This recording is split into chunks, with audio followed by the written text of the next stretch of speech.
Welcome to the Darksomnium.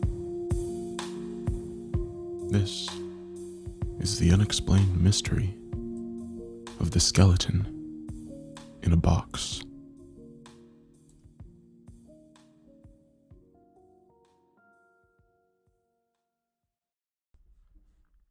In 1986, a longtime resident of Thermopolis, Wyoming, whom we will call Gabby, moved away.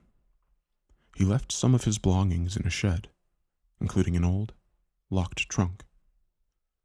He left the shed with a friend, Newell Sessions. Then, 6 years passed. Finally, Newell couldn't stand the suspense another moment and opened the trunk. What he found shocked him. We had uncovered a human skeleton, and there wasn't too much said at the time. I think it was my wife who asked me to dig a hole and give it a proper burial. Newell's wife told him he had to call the sheriff. Before he did, though, Newell felt obligated to contact Gabby. Gabby told Newell that he'd never opened the footlocker. He thought he bought it at a garage sale, but according to Newell, when it came to the time and the place, Gabby's memory failed him. He acted probably as surprised as I did when I opened the trunk. That he couldn't believe it. He thought I was kidding him. I told him, no, I'm not kidding you. There's a human skeleton in there. Newell Sessions contacted John Lumley, the sheriff of Hot Spring County. Right from the start, Sheriff Lumley was suspicious.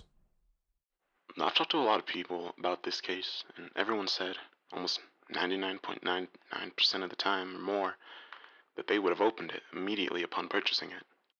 They said if they went to a yard sale or garage sale and brought a trunk, that's half the excitement. It's like a Christmas present. You can't wait to get home and open it. 2 days later, the skull was examined by an X-ray machine. The test revealed that a bullet was lodged in the skull. Now, Sheriff Lumley thought he might have a murder case on his hands. He decided to chat with Gabby, but Gabby was unsure about the details. He said he might have bought the trunk in Wyoming, Iowa, Illinois, maybe Oklahoma. It might have been as early as 1973, but maybe not. According to Gabby, he just wasn't sure. Well, my being a suspect? What do I have to worry about? I mean, really. You know, I know I didn't do the guy. I didn't shoot this dude. I'm not even as old as the gun that shot him. But Sheriff Lumley's primary concern was not Gabby's age. Gabby's in his mid-40s. The footlocker and the lock were made back in the 30s time period.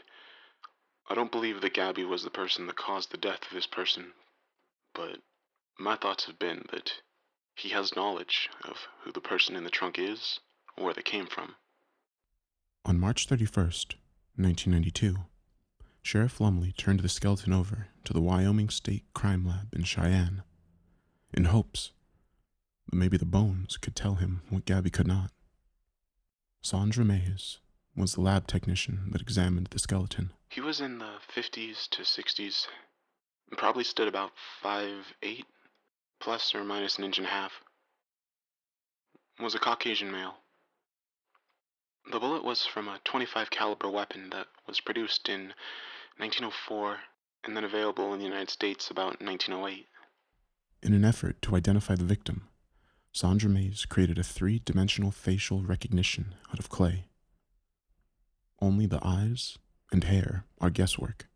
Otherwise, Sandra's facial recognition should be a good likeness of the man who somehow got a bullet in his head sometime after 1908. But who was the man? How and why did he die? The old trunk appeared to have been used by someone in the U.S. Armed Services between World War I and World War II.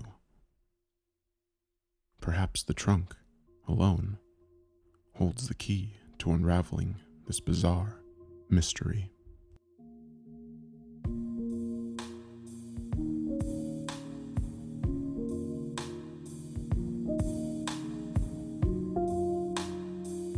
I hope you enjoyed this video.